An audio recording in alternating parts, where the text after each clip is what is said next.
what have you been up to this week? Surviving, my man. I have been surviving. I think everyone has as well. Everyone I've spoke to is like, oh, I didn't even bother going into my room to play my PC. It's been too hot. And I'm one of those people as well. I've opted for my laptop in the kitchen just because it's all tiled. It's a bit cooler. Sat with the doors open, the windows open. Just surviving, man. Tell you what I've got back into, though. A bit of Stumble Guys with the kids. They've been on half days. Lucky. Yeah, fair. So, yeah, we've been holding Stumble Guy tournaments. Nah, Benji was off Wednesday, Thursday. And I had a little half day on Friday. Nice. And then this morning I didn't get out of bed until like 11:30, so great success. But yeah, I've been probably avoiding my PC as well because of the heat. But hopefully it doesn't. Hopefully the heat don't keep up. But I think it will. Apparently it's supposed to get hot next weekend as well. Yeah, I did hear that. It's back up to like late 20s, isn't it? Yeah. I don't want the heat. I really don't want the heat. No. I've had enough of it. How about yourself? Have you picked up Sand yet? There's a lot of people who are playing Sand right now. Oh, that's the Sand Wild Crawler Wild thing? West. Yeah. Is that the one that Kyosa's been playing? It is, yeah. I've been watching his videos. It looks great. I think it's like good for like a week or two, and then it'll be one of these games I pick it up and everyone's like, we've finished playing that. We're done with it. Well, it's like any game, right? It releases and then everyone's like really bad at the game and it's just fun and it's a vibe. But then people after like we're on week 2 weeks, everyone gets sweaty. The metas start coming out and then it's just no longer fun at that point. But yeah, no, I've seen it. I mean, I don't know. I don't even want to play games as it is, so it's not something I'm probably going to be picking up. How about, I know you're not a massive like football fan, but World Cup, are you like... Oh, I couldn't even tell you who's in our group. I heard on the radio that we're out of the group thing, and we won or something. I don't know. We topped the group. Yeah, Yeah, so yeah, that's that's the about skin of our teeth. yeah. That's about as much football knowledge as I've got. Yeah. But yeah. No, Reese, it's not 2 glasses of milk time. You have 2 glasses of milk whilst you're watching. Right. Is this inside joke? Is this something for air or is this not something for air? I mean, you can keep it as an inside joke if you wish. No. There is literally like zero context. There is nothing to share. That is the inside joke. There is no meaning. There's no real meaning. But let's just face it. If you do, 5 gifted subs just dropped in chat. Thank you very much. Is this you? No, but it has a very coincidental name. And I got a sub from that. Thank you. Thank you very much. Thank you very much for the subs there. What's your name? Because I ain't doing 13 rad. What's your name? What's your number? Yeah. But yeah, there is no real like context for the 2 glass milk. But if you ever do pass, just know that on top of your casket, as you're being lowered into the ground, I'm going to place 2 glasses of milk on your casket. Is this for me or is this for him? For anyone. For anyone. Yeah, for anyone.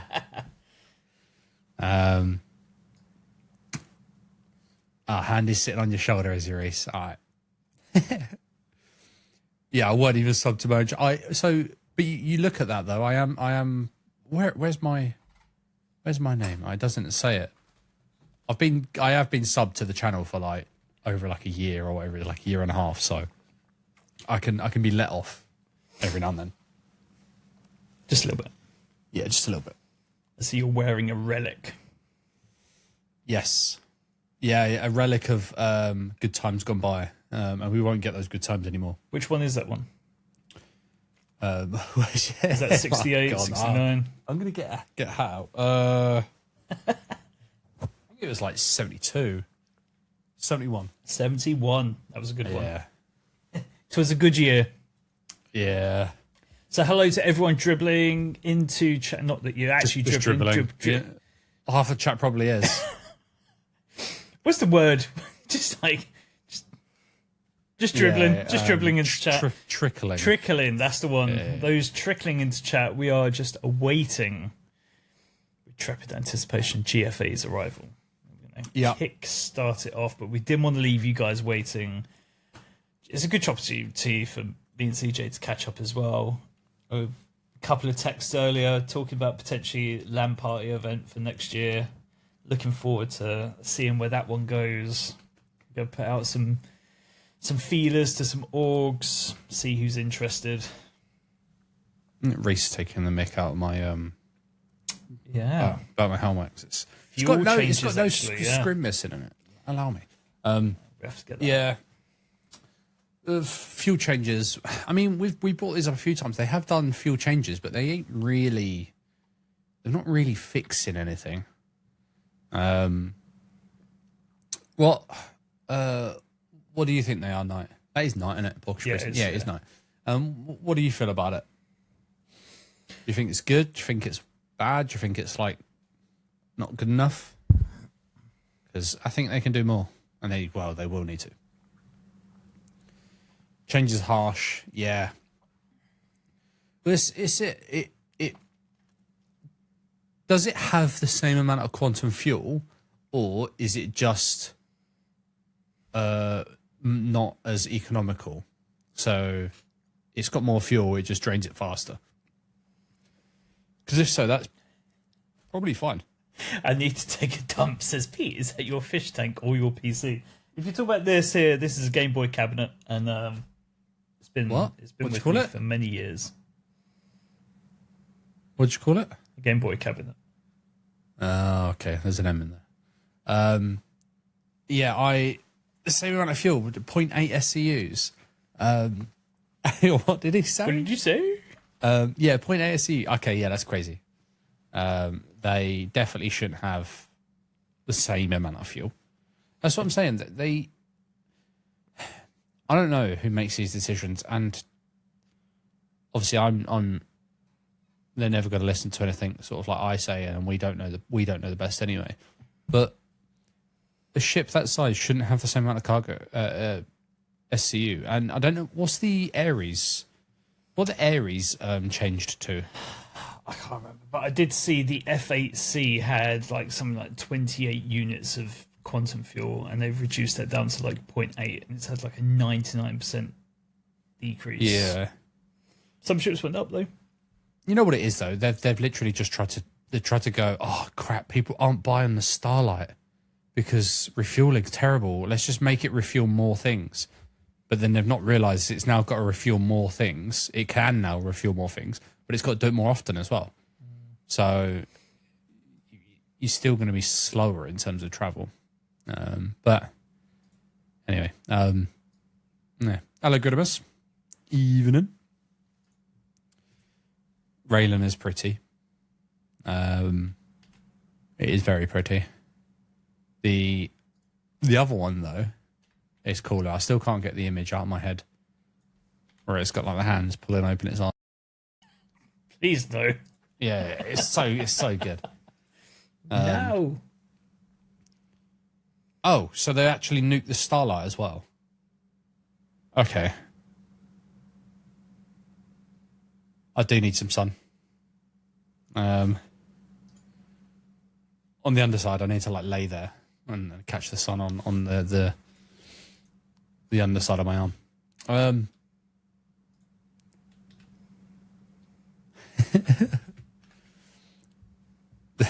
Yeah, literally pasted under the bed. But yeah, that's crazy. Really, how it can't even refuel one Gladius. That's ridiculous. The way that it was explained to me, it was just like someone obviously just didn't really think about it when they were implementing it. So it probably needs everyone to sit down in the economy team, from the ship team, and just say, right, this is what it should have, and yeah, like it needs looking at. It needs a balance pass for sure. Yeah, I get aggressiveness. So yeah, I mean, I've been out and said from the start, I don't like the game. I don't really care for the game because I'm more of a fan of the game engine and the development on it. But yeah, no, I fully get it. It does baffle me how this thing keeps on happening, but it baffles me on how this stuff has happened since 4.1, and they've released. They released broken patches. Every patch since 4.1, apart from like 4.3 or whatever it was. But people still play it, and they're still going, yeah, this is our most played month, or this is our most played patch, and all that sort of stuff. I think that's the most difficult thing for me to understand, is the game is on a very, very steep downward trajectory, in my opinion. And Cloud keeps saying, "Oh yes, this is our top grossing month yet." So I think they're either fudging some numbers somewhere, or they're not getting good analytics, or people are just genuinely not that clever. And speaking of not that clever, hello GFA. Hello GFA. You snuck in there. Here he is. I did. I wasn't sure if my camera was showing up to the audience or if it was just to you boys or if I was in the background. So I didn't want to say anything. Yeah.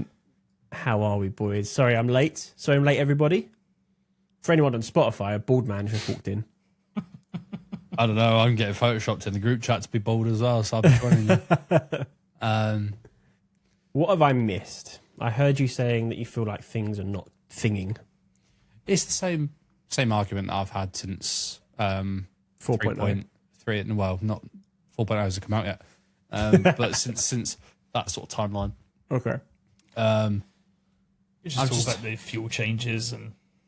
Yeah, mad that. Have you gone into depth of it? Sorry, I haven't. No, we were waiting for you.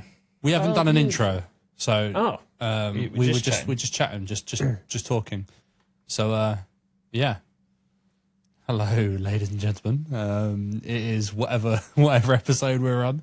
14. GFA has just decided to turn up, and yeah, we're gonna talk about some little things. I titled it "Little Bit of Evo Chat."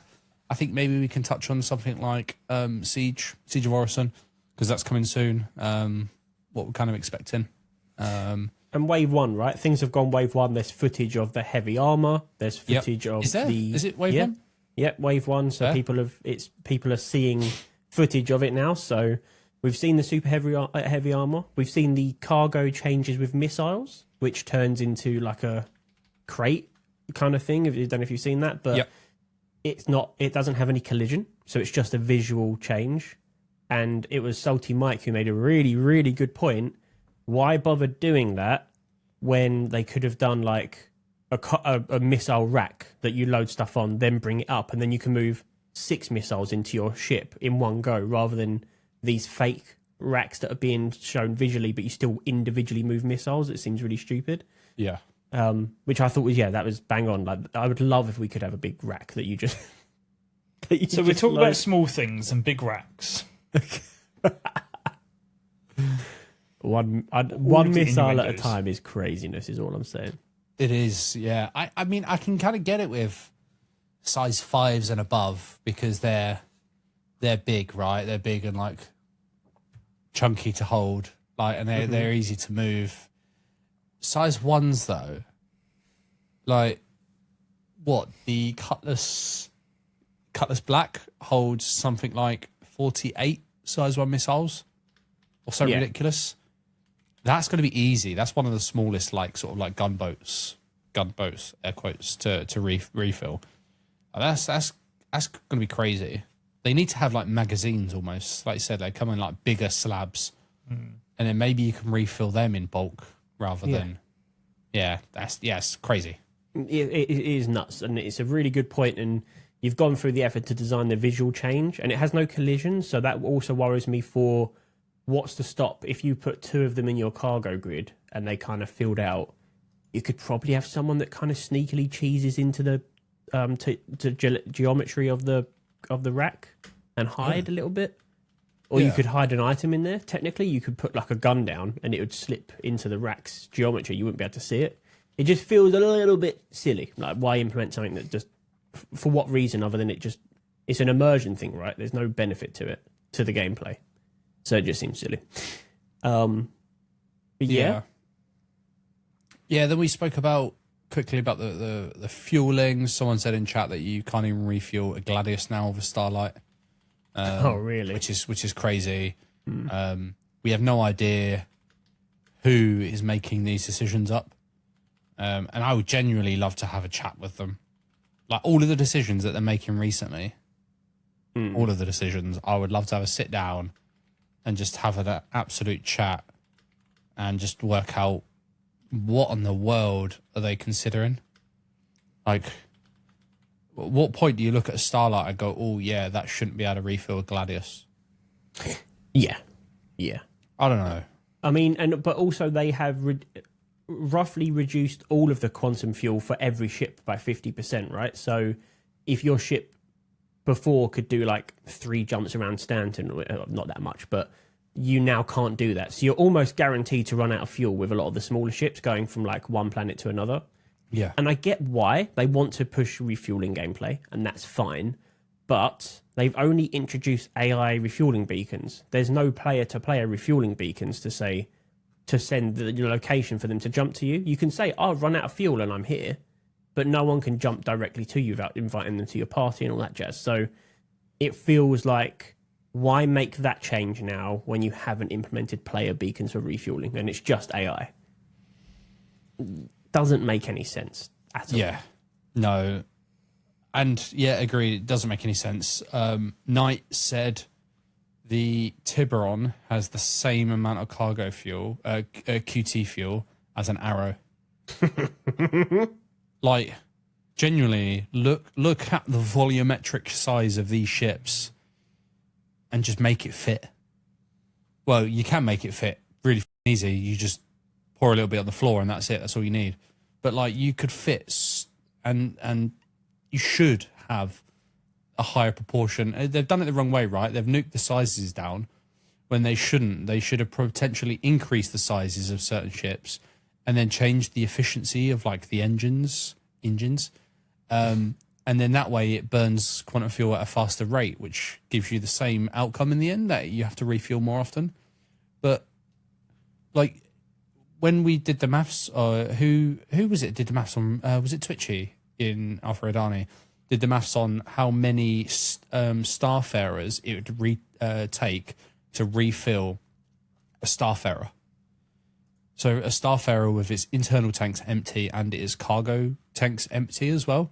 Mm-hmm. It would take a Starfarer and so like 92 of the fuel pods to refill a singular Starfarer with its 6 fuel pods or 8 fuel pods, whatever it is. Jeez. It would take 92 of them. And that was in the old, like, patches. So I don't know what they're going to do now. But that's horrendous. That's terrible. Hello, Hyperion. But it's both of the fuels. Because, like, do you know the Starlight? How many fuel containers do you have? I actually haven't spent any time. 2? Yeah. Okay. So I think it's 2. Yeah. And someone in chat can also say 2. So that's quantum fuel and hydrogen fuel. Because you can't, they don't mix. You have to have a different tank for the different fuel.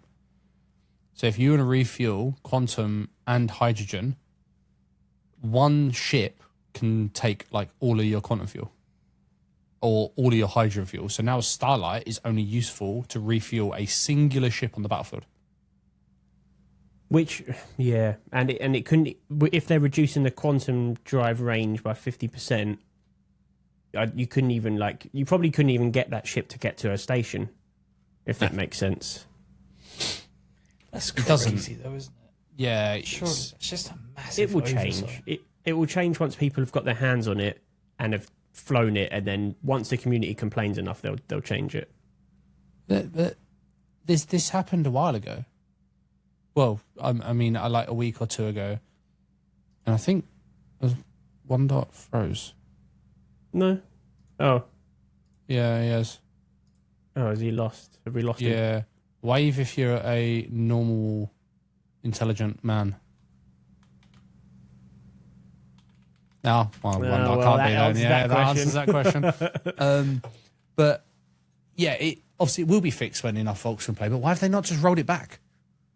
They've taken a gameplay loop that was pretty busted but playable to now a gameplay loop that is just you can't do with a ship that they've just released. Yeah, it's very, very strange. It's very strange, and I do sometimes feel like some decisions are not made by people that actually play the game, but at the same time, there's occasionally there's method to the madness, right? They do something really, really silly, and then it turns out there was a reason for it in like another patch, like the patch after. I'm hoping it's one of those moments where they go, we've done this because X, Y, Z. But so far, they've made a very drastic change on paper anyway. Until we've actually tested it fully, we won't know. But on paper, it sounds like a really drastic change, and not really explained it. So it just feels a bit strange. I think I'm going to wait to pass judgment until it's in the game and I've experienced how good or bad it is. But the one thing we know for sure is that the quantum fuel on the Starlight and such is just, or the refueling in general, is terrible. But maybe that's why they've reduced the range by 50% for all the ships. Maybe the point of it is the Starlight becomes useful. I don't know. I think it's going to be a wait and see kind of job with that one, unfortunately. But you don't want to have the Starlight and you're going out on an org operation with 10 ships. And now you need 10 Starlights at the same time so you can get to the opposite side of Pyro. You don't need that. It's terrible. My son's watching you crap. Hello, Alistair. Hopefully you've got your account all set up already. But yeah. Yeah, it does feel like it turns into a bit of a silly gameplay. But I do think we have to wait and see until it's in our hands and we've experienced it for a week or so, and then we can have a proper idea. Yeah. Hey, thank you very much, Gnome299, for the gifted subs. Yeah, thank you. Absolute Much legend, appreciated. So the other thing I did want to move on to, and I guess we'll crack on whilst we wait for Enigma, just because I don't know. He has messaged us, hasn't he, saying that his internet's gone. So we have no ETA on his return. So we'll continue, but we shall revisit anything when he managed to get back in. You're the host, aren't you? So just keep an eye in case he requests to rejoin at any point. Yeah. But the next thing that I saw was new ship hit markers. I don't know if you've seen this, but there are now hit markers for ship combat, which I personally like, but I know some people won't. And I would like to make my point as to why I like it. But what they do is they essentially have a different color, shape, layout for whatever damage you're doing. So if you do damage to a component, I believe it's a double white X. If you just hit them, it's just a single white X. If you're doing damage to shields, it's a blue one. And if you're doing ballistic damage to the hull, it's a different color. They haven't given us the mapping of what each color and shape means yet. I guess because it's subject to change, and they're quite big, which is what the complaint I'm hearing a lot of people say is they're a bit egregious in your HUD and when you're shooting things. But other than that, I like it personally. I get that we want immersion and we love the realism of Star Citizen, don't get me wrong. But we have to remember it is a game and you don't always know what damage you're doing to another ship. And I kind of like it. I'm not saying that it's going to be for everyone, but I personally like to know what kind of damage I'm doing. And it's hard to tell that with the current systems in the game. There's no feedback for that. What do you think? So I'm just going to go out and say that if you have ballistic weapons and you are aiming at a target that doesn't have shields, you're going to do armor damage, provided you have the penetration. So you don't need a hit marker for that because there's no shield. You should know what alpha damage your weapons are doing and whether they're good enough to fight that ship that you're fighting. If the target has shields and you've got ballistics, you should know that you're not doing good damage because ballistics shouldn't propagate as well through shields. They should still do damage, but they shouldn't do the full amount. If you've got lasers and they don't have shields, then you should know that you're not doing the best amount of damage you can. You should be using ballistics. But if they have got shields and you're using lasers, you should know that you're doing damage to their shields. So you don't need hit markers. So everything that the hit markers are doing now is irrelevant because you should know what you have on your vehicle to be able to do that. The only caveat I would say is ballistic alpha damage. So knowing when that is penetrating the armor of the ship. Obviously, certain weapons only have certain alpha, but you can know that. It's not hard to know that. If you've got a meteor, you're penetrating all the ships. But if you're using an arrow with size 1 ballistics, you may be able to take out PDCs or guns off turrets, but you ain't going to do hull damage. No, I would say that it's a little bit more. There's a little bit more to it because obviously there's component stuff that sometimes you'll hit and not hit, and it doesn't tell you the amount of damage you're doing, or it's just that where it just tells you what your weapons are sort of hitting. I guess what I like about it is it does become easier for newer players to understand what's going on. We have to remember that most of us have been playing this game for a long time. We understand what's going on because we've been playing for a long time. They're starting to ramp up. They're starting to ramp up the player feedback of like even the hit markers on helmets, on the military helmets that they get, or the combat helmets that they gave us a little while ago. I think it would be nice to be able to turn it on and off, but I think for new players it probably is quite a good thing. I think it is hard to fight in that game if you've never really done it before. You're just starting out. I know. There's part of me that goes, well, we've learned. Why can't they learn? But they want to open the game up to a lot more people, and I can't. I'm there for it. I'd rather the game be big and successful than small and niche. But our little niche thing that we love, I kind of want it to be good for everyone, if that makes sense. But that's just my opinion, I suppose. I want it to be a big MMO, not just like 10,000 people playing it and that's it. Do you know what I mean? I get it. But it's like, so if we go back now, if we go far back to the flight model changes, and I know One Dark's sitting there now, like twitching, oh, tap me in, I can argue about this. No, I've given up on it. But the game used to have a skill diff. Like, you had to be good at the game if you were going to get the best out of ships. Like, you had to be good. And it just feels like the more and more we go on, it's just pulling that skill difference down, and it's just making the game just generally easier in all sort of regards. And I'm not concerned about where we are now. Yeah, these hit markers coming on ships. Yeah, I'm not concerned where it is now. But what happens when they start implementing other things like gimbaling on weapons being stronger or something? If someone complains and they keep making things simpler and simpler and simpler, at what point should we just be playing like Elite Dangerous? Like, at what point should we just be playing an arcade game? And this is the forever argument I'm going to have. I like milsims. I like sweating games out and stuff like that. And then now we're in a situation where the game is just not. We've lost looting, which is one of the biggest impacts. One of the biggest things for me, looting other players. We lost that, so now all of the PvP gameplay is practically null and void because you can get down and you can just backspace and run straight back into contested zones at no loss. Yeah.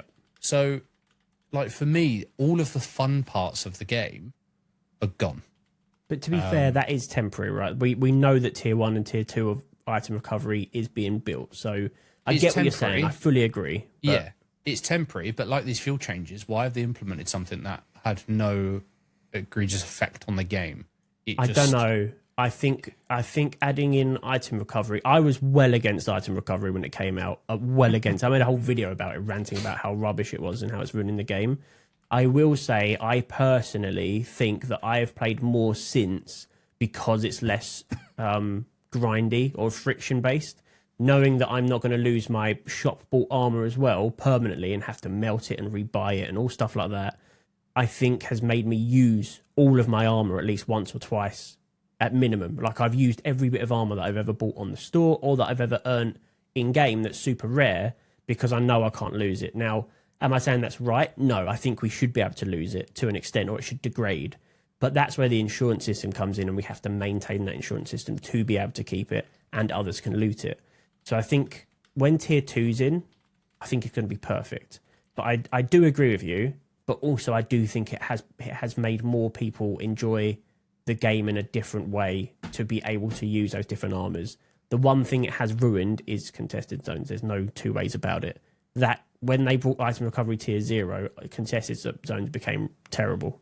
And I don't disagree with you there at all. Yeah, it's one of those where like, and One Dark's got a cover over his screen again, so we can't see his camera because he keeps opening random web pages. He's trying to link all our mobile numbers again. No idea what was going on with that. And so, and One Dark can agree. When contested zones came out, me and him, and more other people. Your Firefox browser is still in your face. I have no idea why that keeps happening. But me and him and a load of other people, we practically ran like crews as well. We were in contested zones, and when I say 12 plus hours a day, whilst we were working, it was probably not far off a lie. Like we were there every day for a couple of weeks. He's 2 clicks away from Pornhub. No, did you see his tab? His tab is 1 click away. It's an alt tab away. Yeah. And it's just one of those things where we're like, we played that game and we probably put hundreds of hours in. Between the crew that we probably had, we played for thousands of hours if you added all our hours together in the space of a couple of weeks. And the amount I played probably then within a couple of weeks, 2 years ago, I know I've not even come anywhere near playing over the last 2 years since that sort of wave. I've not played the game. Yeah, because and that's me, right? That's my personal preference. I like first-person shooters. I like looting stuff and pillaging people's loot that they find in the contested zones. Whereas now there's no point because one, you can either loot, get all the key cards, and then just backspace, and you fast travel to a location, which is what you had to deal with beforehand anyway. Or if you do manage to kill them, 50% of the time, their body just disappears so you can't loot it. And the other 50% of the time, you can't loot anything off them anyway. You can maybe take ammo, which I'm just going to take an FS9 with like 50 magazines. I don't need ammo. So, I don't know. I just genuinely feel like it was a big nail in the game for me. Yeah, obviously, like you love that gameplay and looting other players as well in PvP, and you're not alone. Obviously, you're not alone there. So I completely get it. And I as I said, I don't actually disagree with you at all with item recovery being rubbish, but I will say that I stand on that it became more enjoyable in its current state with it implemented than with it not.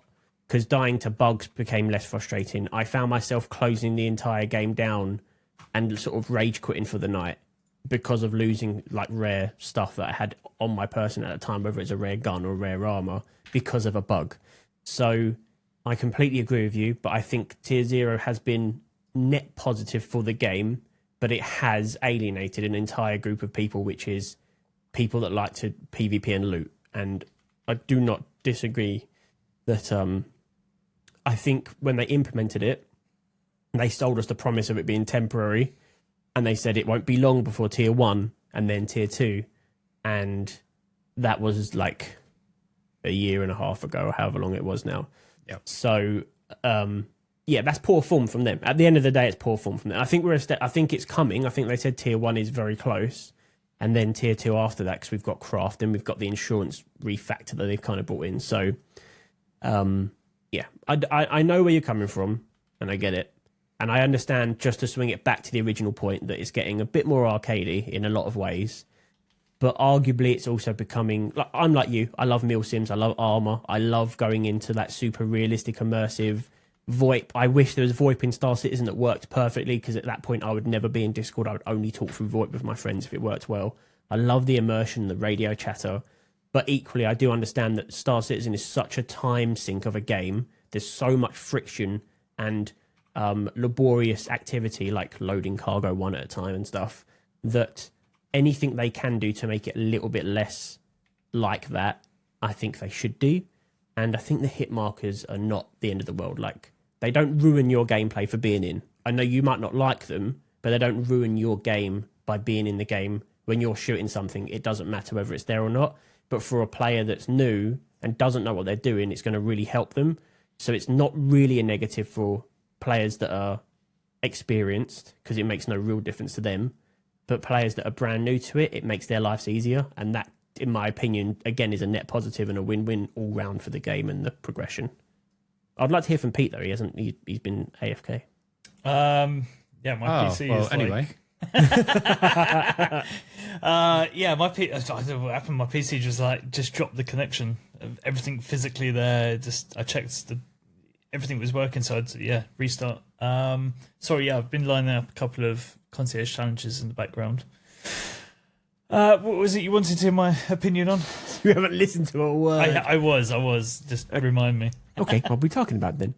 I'm going to turn into your wife now. Okay, what was I saying then? God, no, stop. Basically, we were talking about hit markers and the game becoming a little bit more or less arcadey, and that's because we are preparing for inevitable console releases, even despite the fact that when they released the Squadron 42 pledge on Kickstarter, it said this is a PC game. And then we've lost the old flight model, which was so good for racing. But yeah, there was a significantly high skill ceiling, but there was nothing wrong with that. You know, if you're going to put hundreds of hours into the game and get good at flying and get good at dogfighting, then you should be able to reap the rewards of that training. It's not. No one was cheating. It was just they were getting good.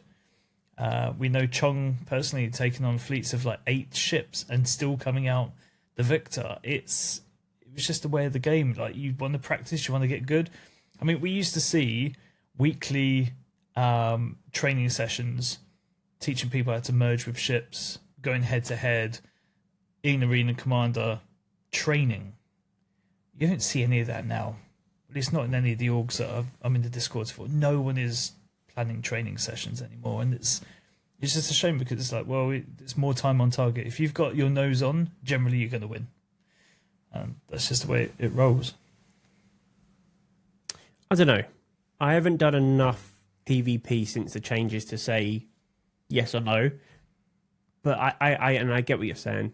They have lowered the skill ceiling for sure. Like, there's no doubt about that. Across all areas, as we know. But I don't know. I think we have got to bear in mind that it's an MMO. There's a lot of players, and not everyone has endless hours to sit and learn and learn every aspect of the game. Does that mean that people that want to dedicate themselves to being combat pilots should be better and have a better chance against 3 or 4 non-combat pilots? Yeah, for sure. If you're more skilled, you should have a benefit of training and being better. And does the game cap you at a certain skill point at the moment? Yeah, for sure. And I'm hoping that there are going to be some changes. But I think, for example, flying decoupled and in a certain manner, understanding the radar differences and how to put power into your power levels on radar so you can get a pip from further away, all of that kind of stuff that comes into combat, and understanding convergence ranges and engagement ranges and all that stuff, and how to manage your energy and your boost, I think still does provide a benefit to an experienced pilot versus a non-experienced pilot. But you're right. If there's now 2 or 3, you're done for. It's a hard line to walk, because I know for a fact, since the flight changes, and it's in my videos actually, when I've been PvPing around Hathor, I did manage to kill 3 people on my own. I was in a Hornet. There was a Hornet. There was a Firebird, and I think it was a Meteor. So it was that recent when the Meteor came out. I'm not I'm not saying I'm good. I'm just proving to the point that to Pete saying I'm not a good pilot. I'm not a good combat pilot. I'm not. Abandoned and I ships still managed to count, do bro. that. Yeah, game rules don't count. You leave game rules out of it. For game rules, what do you mean? Yeah, Abandoned ships. Yeah. All right, no. It's in a video. I'll link you my video. But the point is, it is still possible. But I do not disagree. The skill ceiling is absolutely dropped away. There needs Is to be a fine line. If Is that one of those videos where you just stumble across a Saber Raven? And you were like, one of those definitely not scripted videos. That was a great video, to be fair. That was a good He had video. no idea I was going to come straight between the two of them. No, that was great. That was good times. Sick moment. It would have been sick if I crashed into you. No. But hey, One Dark Enigma DNF. Yeah. Again. Standard. Do we want to do a concierge challenge? Or do we want to keep talking? So we've already left it a little bit late. So we'll have to. No, it's fine. To be fair, I opened up one. And I was like, this is going to get. We could do this one in a second. But no, we'll go for a proper one, I think. Okay. Yeah, let's do a proper one. So we have literally 2 more minutes to talk about heavy armor because it shouldn't take longer than that. Yeah. Just your opinions on what you think about the super heavy armor and the minigun and from what we've seen of it because they had you wave 1 footage now. How are you feeling about that coming into the game? And yeah, is it something you'd use? Yes. I really love how they're implementing it. How it takes ammunition in the backpack. You can't carry anything other than that as well. You move super slowly. You can't holster the weapon, so you're either holding it or you drop it. I'm loving. I really like it. I think it's really, really cool. And I can't wait to see ships like maybe the Prowler having use, because you can fly these guys straight in and then you just drop them out the side doors on like the Prowler and they're just already wiring up the minigun. And it's just complete death for the yeah. Yeah, or like ramp drops down, people walk out. That'd be pretty cool. And it would literally be as they're marching down, they're just like 4 abreast with the miniguns already whirring and going. And then when they get low enough, the next 4 that are coming out of the ramp are already like going as well. I think it'd be really, really good. It just has to be brutal. Like I think these miniguns, if you see a guy in this armor, you don't even like shoot him and go, I'm going to shoot and then like face check a couple of rounds. Like they should be like explosive rounds or something, and they just put you on your ass. I think they should be brutal. But yeah, I think they're really cool. And what else have they added? That's pretty much it, right? Okay, right, cool, yeah. I think that's pretty good. What about you on that? I like it.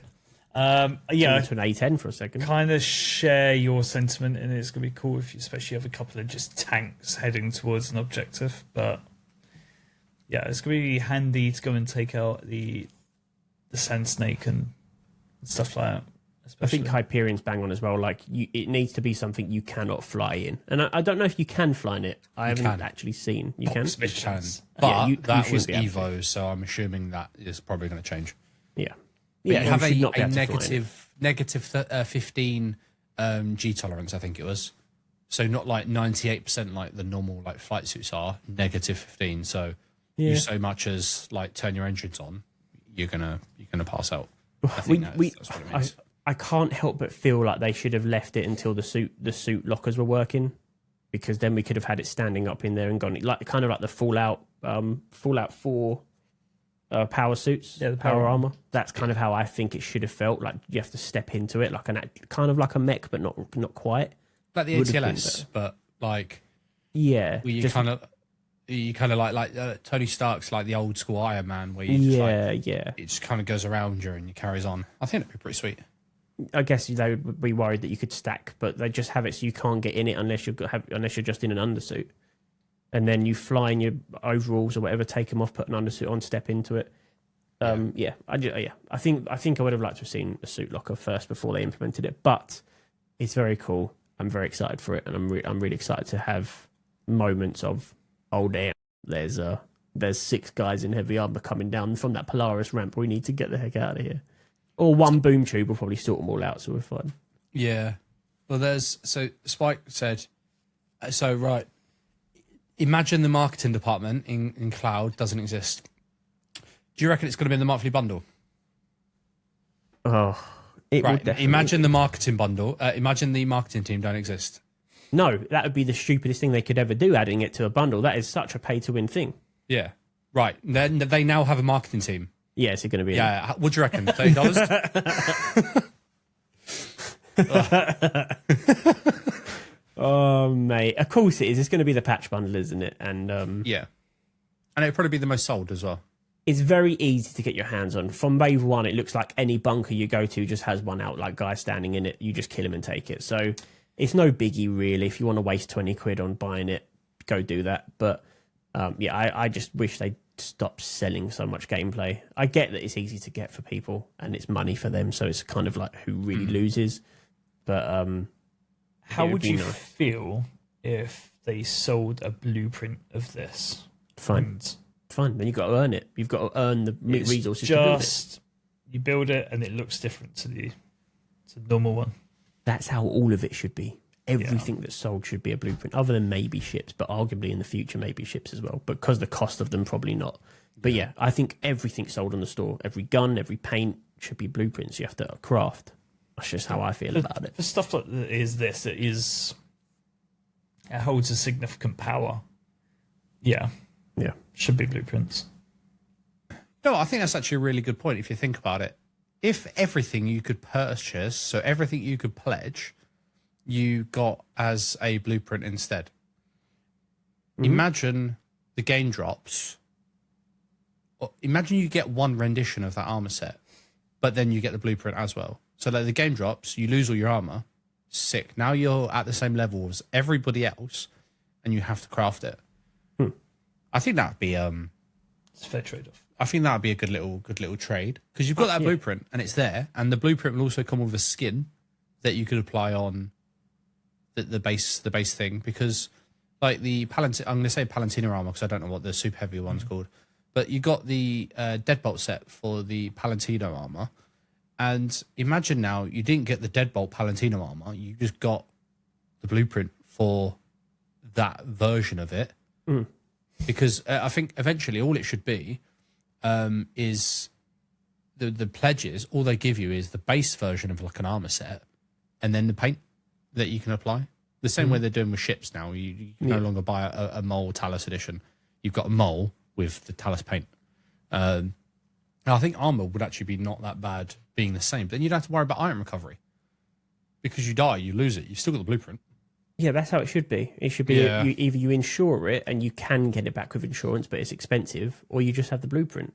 Yeah, And I think everything should be a blueprint. Other than ships, because all the ships are base anyway, right? They are just I wouldn't mind if it's ships personally. I wouldn't care if we had to craft them, but I get why people would be miffed off if they paid $1,000 and they had to craft the Idris and it took them 2 years to make it. So I get that. But I would like to see armor and stuff that's like $20 and it's relatively easy to craft. You should have to craft it because you've got the blueprint. You're already a step ahead of everyone else that has to grind 100 missions to get the same blueprint. You just now have to actually work to get it. So day one game goes live, you don't walk around in the best armor with the best gun and the best ship compared to anyone else. You still have to earn it. All the ships are base. Like every ship we pledge for is the base version of that ship. You still got to go and upgrade it and make it a lot better with weapons and power plants and shields and stuff. So, and a lot of them you can only craft to get the best versions of them. So, or get them in a contested zone. So yeah, I don't know. I think it should just be blueprints. have we seen the special edition? Sorry, not special edition. This new armor set, the Ninetales version. Have you seen the Ninetales artwork changes just across the board? It looks so good, like genuinely. And I'm hoping these armor sets, the way you're going to get these super heavy ones is you killed the boss. Like you go to SPK and you kill the Crusader boss because there's a heavy boss there, or you go in the contested zones and you're fighting whatever related boss is there, kind of thing. And then that boss has this armor set. I would appreciate like that sort of system. So it's if you want a particular type of it, you just have to go and farm those missions. But I know exactly what I'm fighting for. I know exactly what Keiko is going to be fighting for because the new Ninetales paint scheme, the color scheme, just looks so good. Yeah. It's so good. It's insane. It's very like, I don't know what the design is, but it's very sort of Japanese, like an Oriental armor suit kind of thing. It looks sick. Yeah, I think I've seen the one you're talking about, and yeah, it looks very, very cool. It's in the super heavy armor set. It's nice. Yeah. I'm excited. I'm excited for it. I think it's going to be really good, and I'm glad that they have kind of said, look, we're not going to push Siege of Orison and Instance into 4.9 if it's not ready. We have to. Are they balance. not? Oh, is it going to be like? Oh yeah, we're not going to run a free fly because the game's broken. But then 33 minutes later, it's like, here, have a free fly. Well, they've said Wait until it happens. Okay. They've said that, but wait until it happens and they don't push it. Okay. I can't even argue, so fair enough. All right, Concierge Challenge. I So, prefer that one. so this is Vahillo's fleet. Is named the Peak Fleet, and his description is: so most of the ships are there for entry level to mid level of each job line. So you have the ROC for gem mining, the Geo for PAF, the Vulture for salvage, Prospector for mining, the Wolf and the Arrow for dogfighting, and the Asgard is the daily flyer. He has the tanky feel to survive combat in space, tons of space for cargo, multi-crew, and has some form of combat. The Asgard is basically the glue of the whole fleet. That is their fleet description. I couldn't disagree more. That Wolf is never getting in the Asgard. Let's discuss. Yeah, there's no chance the Wolf fits in the Asgard. I mean, it's half the has length got a of quantum drive as well. Yeah, you don't need the Wolf in there. You don't, and I mean the Alpha Wolf is. I love the Alpha Wolf. It's very, very nice. So There's only one Drake ship, so I already think that CJ's going to hate everything about this. You ain't wrong. You're not wrong. Spike, is this your fleet? Is this you? So how much was spent? 975. So that is going to garner exactly response from GFA right there. Gridivus is pointing out straight away, no medical. No medical, no correct. science, no bounty. You have the Alpha Wolf and an arrow when you could have dropped an arrow and got a medical ship, or could have got the Sen. You've got $25 on top of that as well. How much is the Arrow? 75, 80. Let's get that confirmed while we're talking. But yeah, Yeah. I mean, I'm not going to argue Prospector, but you could have got the Golem. It's better and like half the price almost. Yeah, no medical. Almost double-hatted with the Geo and the Rock. Yeah, they're double hatted with the Geo and the Rock. They're double hatted with the Alpha Wolf and the Arrow. I mean, arguably, the Asgard is quite a good combat ship anyway. Yeah. It's got a lot of guns. There's people in chat disagreeing, but I really like the Asgard. It's actually one ship I don't have in my fleet, and I keep like looking. Have I got anything I can logically, but not spend much money on upgrading to get that? Not yet, but it's going in there at some point. yeah, there's a lot of double hatting going on. As you say, there's some money left on the table as well. So getting rid of things like you've got a Prospector, which is a mining ship. You've got a Rock, which is mining, and an Atlas Geo, which is all mining. I get the fact that it's different between a ship and ground mining, but if you have a Geo, there's really genuinely no need for the Rock. As much as I love the Rock, and I always say I want to see a Rock in the fleet, if you do have an Atlas, the Rock does become a little bit pointless, especially if you've got a Prospector as well. Obviously, this is more of a mining focused fleet. There is a salvage ship, but outside of that, it's you can roll the Rock, the Geo onto the Asgard and take it to places. It's missing a lot. As an all-round fleet, if you needed to log on and do anything that wasn't mining and salvage, might struggle. Like the combat's there, but it's not good combat ships. Like Well, the Arrow is for smaller ships. not anymore. It's too Yeah. weak. Only that is probably where the skill does come into it with the Arrow. But if you hit it with one size 5 deadbolt, it's red. If you get the Yeah. shields down and you hit it with like 1 size 5 deadbolt, it is struggling. I think you'll caveat it with if it's in the hands of a good pilot. Yes, Yeah. maybe.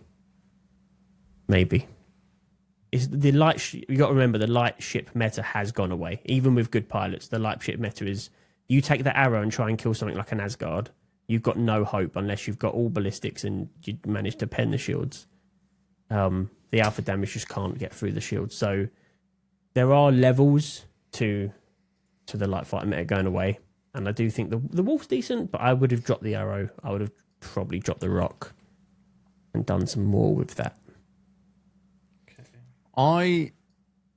So looking at this fleet, you could drop the Asgard if you're dropping the rock, because the Vulture can carry the Geo. I'm pretty sure I can carry the Geo. So if you wanted to go out and do a little mining op, let's face it, you're on a Geo, so you're doing a little mining op. You're not going to want to take a ship as large as the Asgard. The only caveat to that is if you had a medical ship, then yes, you could, because you could take the medical like the Nursa and the Geo at the same time. So you've got that sort of like medical backup as well. But I don't know. I don't feel like the Asgard is as useful as it could be here.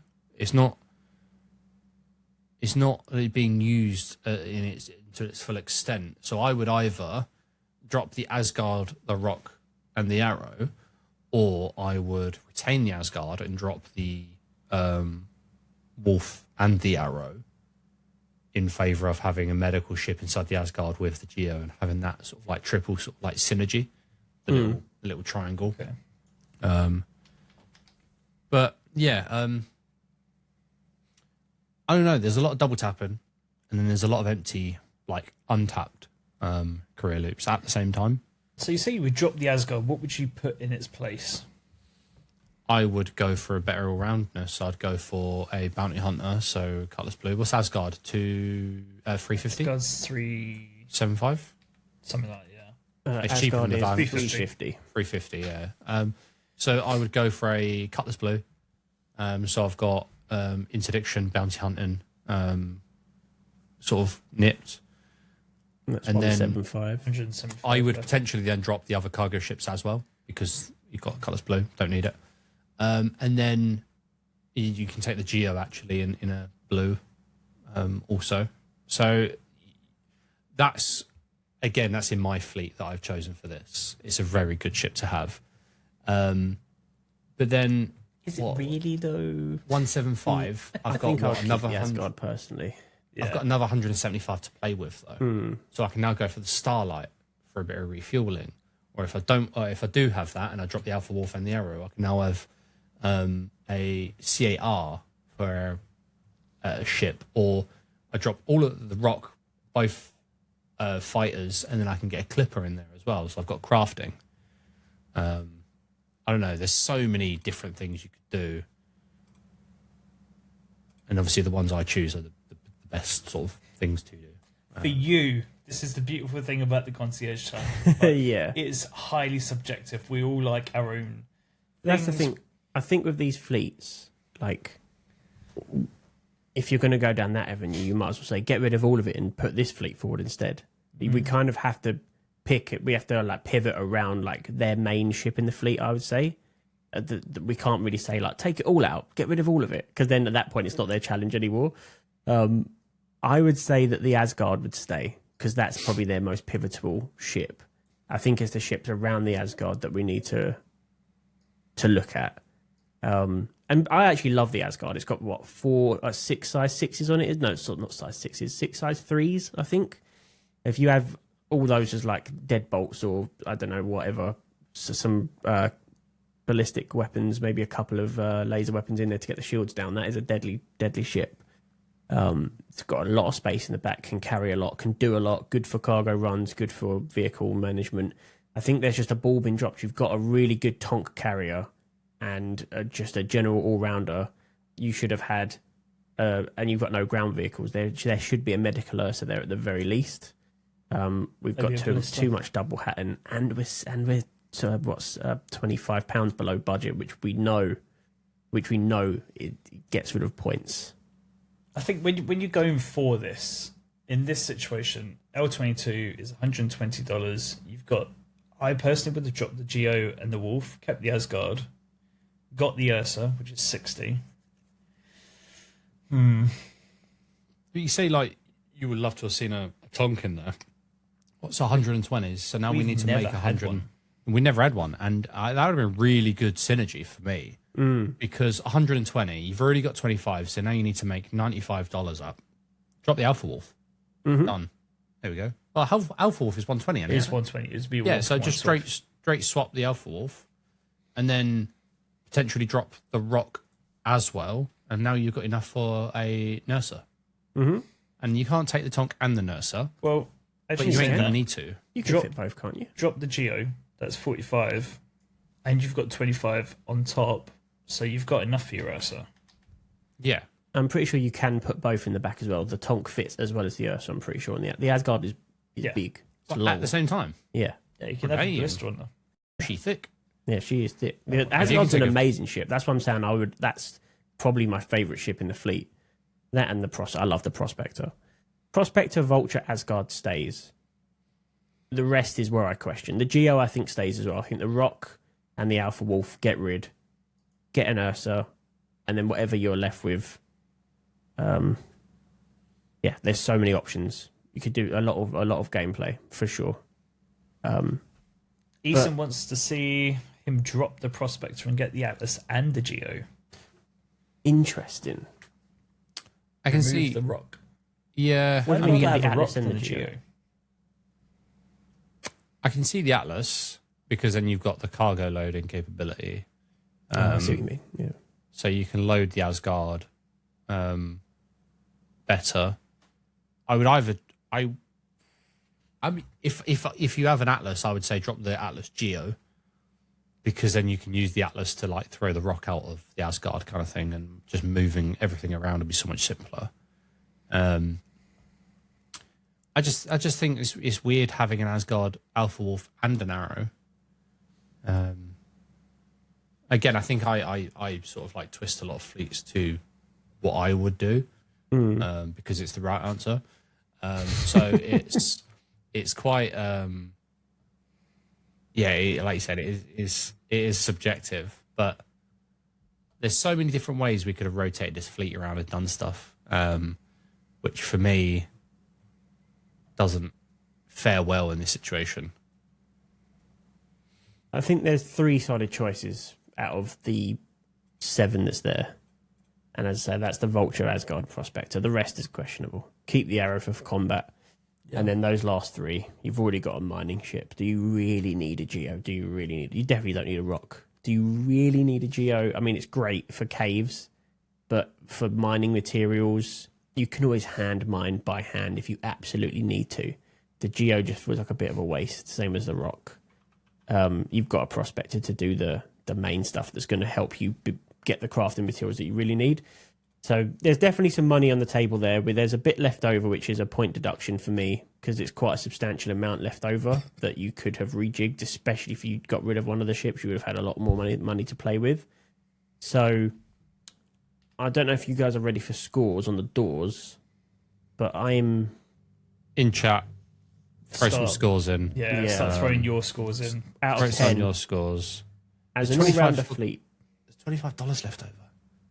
You just thrown an Aurora in there just to top it off. Are they still Like- 25? Yeah, I think. Yeah, the ES Mark 1 20. Yeah. So I would have just snuck one of them in there.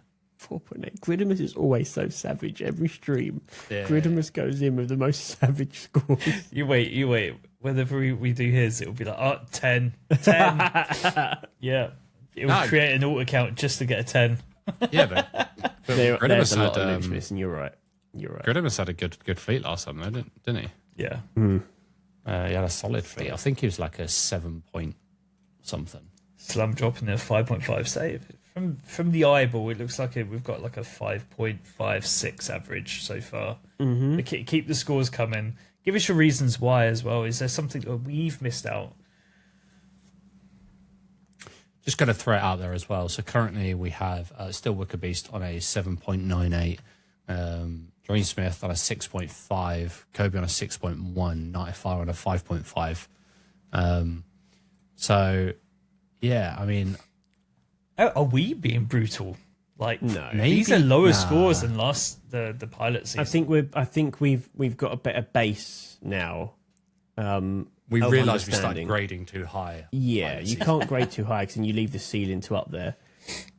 But also, like, I just think it really doesn't help with the lack of fullness and leaving money on the table. That's already a point deduction.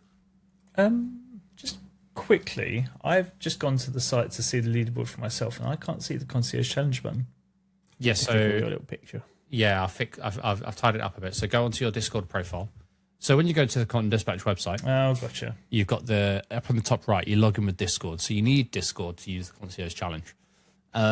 So what I've done is I've moved everything into there now. So it tidies it up. It removes faff pages. Click on your profile picture. There's an entry for Concierge Challenge. That will take you to the rules. TLDR, you will lose a lot of points if you don't follow the rules. And then at the bottom, you have the leaderboard, which is now in a drop down to hide it. All of these episodes that we've recorded for the Concierge Challenge is in there as well. And also where you can create your fleet and also review fleet. So you can create as many as you want and it will save on the website. And then when you create a fleet, it'll ping an email to us. We'll then review it and then get to you. But we do have a backlog. And we keep saying we'll get over it and we'll fix it. But we will have day jobs. We're all busy. But we will endeavour to catch up. So Swift Dream says -1 for unspent money, -1 for for double hatting, It's a 6.5. -1 no medical, and in brackets the Clipper man knows his stuff, and 0.5 because not a lot of this guy. The Clipper would have solved a lot of issues here. Getting rid of things like the Rock, the Alpha Wolf. You already got the money for the Clipper. That would have covered medical. Would have covered crafting. Would have covered. It would, and you could have put a Geo on it as well. You could have kept the Geo, put it onto a Clipper, and done some ground mining. Does it actually fit? Yeah, the Geo does. Oh wow! So I think there's levels that have been missed. Definitely. So, yeah, keep them coming in chat. If anyone hasn't given their score yet, and just again, this is a Concierge Challenge. You get $1,000 to try and build the best all-round fleet you can. And Imaginary $1,000. You don't get $1,000. Yeah, we're not giving you $1,000. No. That'd be such a cool prize on it. Top person of the season gets their fleet. That would be pretty That incredible. would be great. Oh, mate, but one day we'll be big enough to do that. Maybe as a sponsored video. One day we can give whenever we get to like episode 100, maybe we should do that. Like whoever's submitted, whoever's the top of the leaderboard with Concierge Challenge of all time. I feel like the Mr. Beast of the Star Citizen world. All right, 1 sec. /ban Eason. It's penalised Drake. They are scrap, but have a lot of gameplay flexibility. This competition doesn't account for durability and style. No, you're absolutely right. It doesn't. It doesn't, but it is also an all-round entry-level sort of like challenge. So, what's more entry-level than Drake? Like, honestly, my fleet, when we get round to roasting each other's concierge challenges, my fleet is impenetrable. There's no thing you can mark against it. Look forward to next week where we cover CJ's fleet. The wonderful Dan, by the way, has said 0 out of 10, nothing to casually daily drive. And it does kind of make sense. I mean, I would argue you can just about daily drive the Asgard, but she big and expensive to run. That's where again a Clipper would have been a perfect slot in on this fleet. Did you say Dan sent a message? Where did you message? In YouTube. Yeah. Oh right, okay. Unfortunately, though, Dan, I'm not taking the 0 out of 10 because that'll completely screw the scores up. So if you do have another score you'd like to give, I will take it. But the 0 is is the poor average will go all the way down. CJ Drake fleet will be 8 golems. Well, it wouldn't be 8 golems. one You would golem, only need one, Just one column. and that does combat and mining in one go. So yeah, and a daily, I suppose. But yeah, I mean, so I've got to be quite harsh on this because of the comparison with Kobe's fleet from last week. So I just pulled up Kobe's fleet and I looked at it, and Kobe's fleet double taps a lot of stuff as well. Arguably, this double taps a few more things and misses quite blatant sort of synergies with the lack of using the full amount of spending as well. It does have, however, a description. So obviously you said the person didn't obviously first language wasn't English, but it doesn't matter.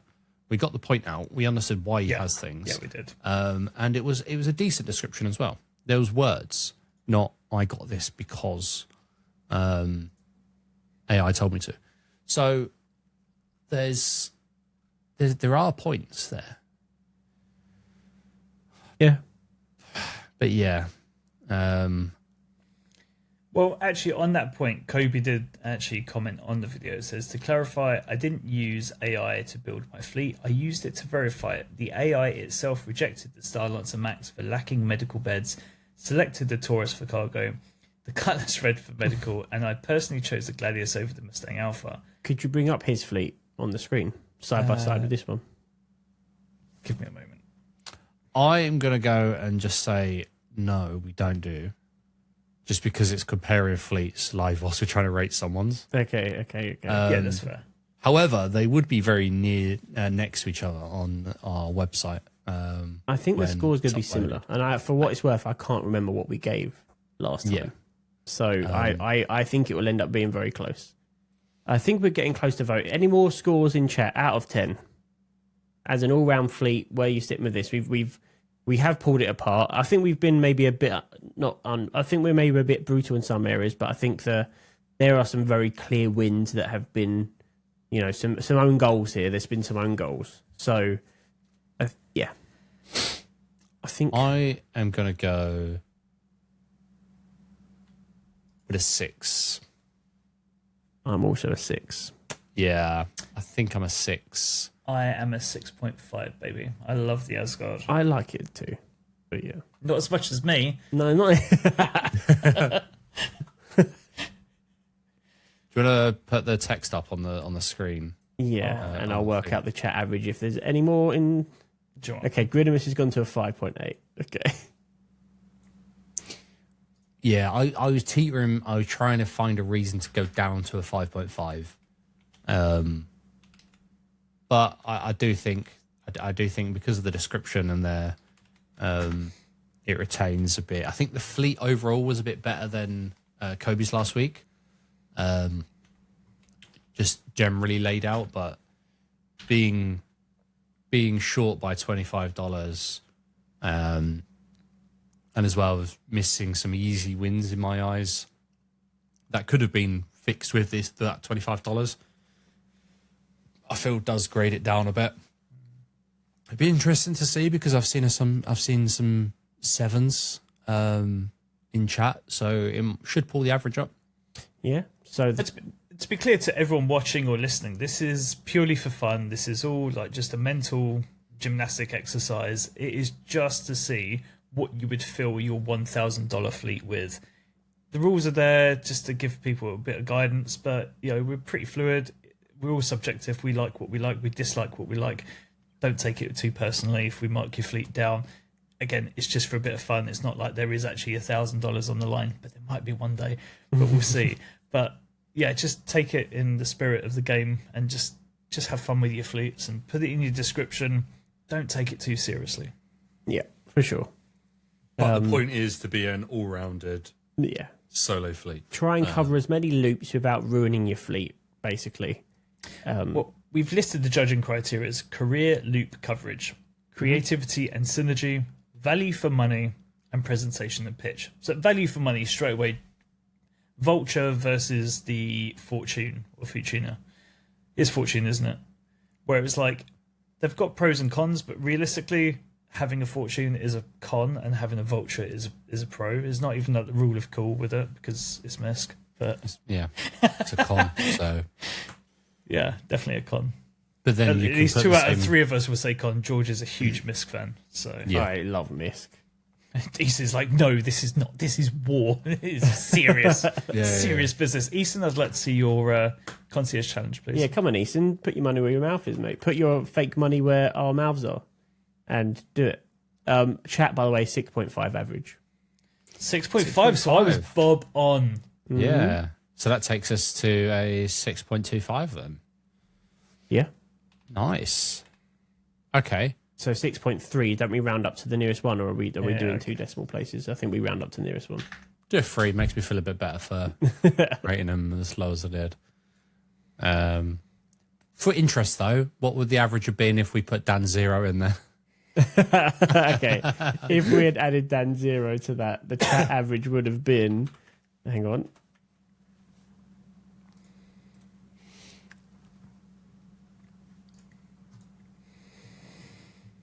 Well, actually, you can't work out an average because there's a 0. I have to do it as a 1. Yeah, it just doesn't add one. And no, you can do Yeah. it as 0. You just divide it by an extra. Yeah. Oh, yeah. True. It's not worth entertaining. It's not a 0. It can't possibly be a 0. It would have been a 5. So yeah, so that's I think that's a decent score. I think 6.3 doesn't feel harsh. I think it's middling. I think if you're above 5.5 in this challenge, on this series of the concierge challenge, because we were definitely too high last time. We were too generous on the pilot series. So now in season 2 of the concierge challenge, I think if you're above 5.5, you're between 5.5 and 7, you're middling, and that's a good place to be. That's not bad at all.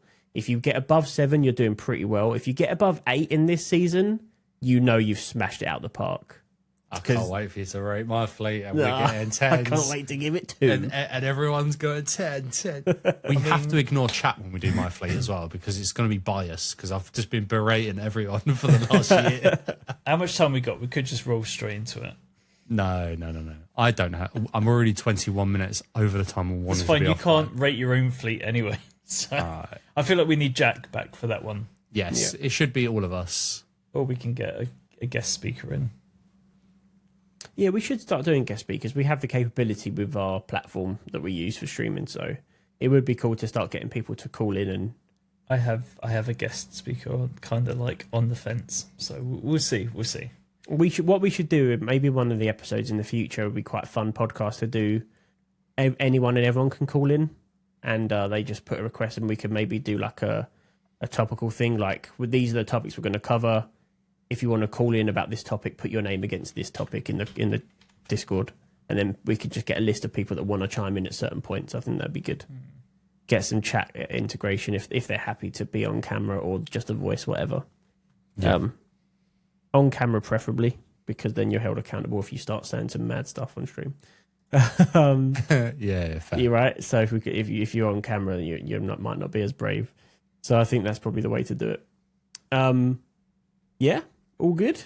Mm-hmm. Yeah, that was good. All I'm right. content with that. Yeah, are we doing mine next week then? Are we going to do it? Sure. Okay. We need to make sure Swanky's available though. So we'll find Okay. out if Swanky's available. Yeah. Yeah. Let's see what Swanky says. Do you know what? I think next week we'll frame it this way. Next week we are going to do one of the Quantum Dispatches fleets. Might not be CJ's, might be CJ's. We'll we find don't out. say who. We don't say. We won't why say don't we who's. just- Yeah, so yeah, yeah. there's none of that in chat. And I expect all of us to play the game. I might even put on my fleet and be like, hey. But like, I will frame it as though it's someone else's fleet. You will have to accept it as though it's someone else's fleet. And we'll do it like that. And that way, it doesn't skiff. Can the I just results. say, there's been a very interesting message in chat from down on YouTube. Dev fleet review when? Is this Dev fleet Like, as in the fleet that you've worked on? We've been saying this for so long. That would be quite interesting. Yeah, are we saying a dev's idea of the Concierge Challenge or what they submitted, or are we saying the ships that a specific dev has worked on, like every ship, let's say? Both. Let's do both. That would be quite fun. But then, are we rating body of work for someone? Is that a bit? I don't know if I want to I'd sit there say and start. rating it. It'd be like have a look at, Okay. compliment them. But then we on. can't give it a score, can we? When Dan goes, Have oh, to give worked everything on, a score. yeah, when Dan shows us a ship and we're like, oh yeah, it's fine. Yeah. And he's like, I Four, worked on mate. this, and I'm like, oh, Stinger. Yeah, Never 4, mind. mate. Would melt. the fleets they've worked on. Well, I mean, Okay. we potentially could just do a special at some point and just That'd just be a talk about fun that episode, whole though. thing. That Yeah. would What's be a that- fun episode. What's A that bit game of a- you play as a kid? Is it a Kiss, Marry, Murder or something like that? Oh, Stomp Arrow Void. But with ships. Yeah. Well, to be fair, Marry. yeah, Salvation. Divorce. yeah. Yeah, that I Kiss, think we Kiss Chase. should. Gridimus is playing different games. Yeah, I think we could do some dev packages, couldn't we? As in, like, some packages of ships that a dev has worked on, and then talk about that as a whole. Would be good. I think that would be good. Yeah, I think that'd be good. Has Dan clarified what he meant? I don't Yeah. have the YouTube chat. Oh, These sorry, are I the thought you fleets read that it. he's worked on. Yeah, the fleet is the ships that they've worked on. So we grab a fleet of the ships that a dev's worked on, and then we go from there. That would be interesting. That would be. Well, It'd be go especially speak to you. interesting if we didn't know who the dev was. Maybe have to guess the dev, like what they've worked on. We could have We some just fun get with this. the- There's a game Yeah. in there that we can make. Maybe we all build up one fleet from one dev each, and then the other two have to guess who the dev was. Well, they can provide them. We just get the team to provide. Sure, yeah, fleets over. yeah, Yeah, that'd we be just- good fun. Send over a list. We put it into Hangar.link, whatever, Yeah. and then yeah, Like a JSON file, yeah, that'd be good fun. Well, I'll ask your boss if you can come on and give us a 10-minute rundown of your fleet, though. Ask, get ask him on. permission. Yeah, Oh, or yeah. just get your boss on. You could just sit there and be like, huh? What do you think about this ship, huh? Yeah, We need CR to do a concierge challenge. imagine Imagine we get CR to do a concierge challenge, the game that he's designing. it'd be 3 constellations. He loves that. Oh, but yeah, I mean, we can only dream, right? But I mean, yeah, Dan, good idea. Yeah. Let's see where that one goes. All right, and I think that is the episode. That is the end of episode 13 of the Quantum Dispatch. 14. 14 of the 14. Quantum Dispatch. God, we are tearing along now. We need to start thinking of some specials to do, like maybe every 20, or every 15. We're closer. We're closer approaching. Yeah, spammer, you get caught by auto mod. Nerd. It was me. I was just rapid. Yeah. I was saying he got caught by auto mod, then you denied it. Yeah, sound. Right, well, yeah, I'm good. Any further points? No, looking forward to 4.9. Looking forward to all the good stuffs, and yeah, I'm enjoying the grind at the moment. So on Yeah. to the next. One dot. I'm sorry, I was just seeing Captain show you right in chat. Every 20 equals event at the Space Center. That would be good. That would be good. Yeah. That All right. would be pretty sick. Yeah, thanks for dropping in. See you again next week, where we'll be reviewing one of the Quantum Dispatch's own concierge fleets for you to roast us. Looking forward to it. See you then.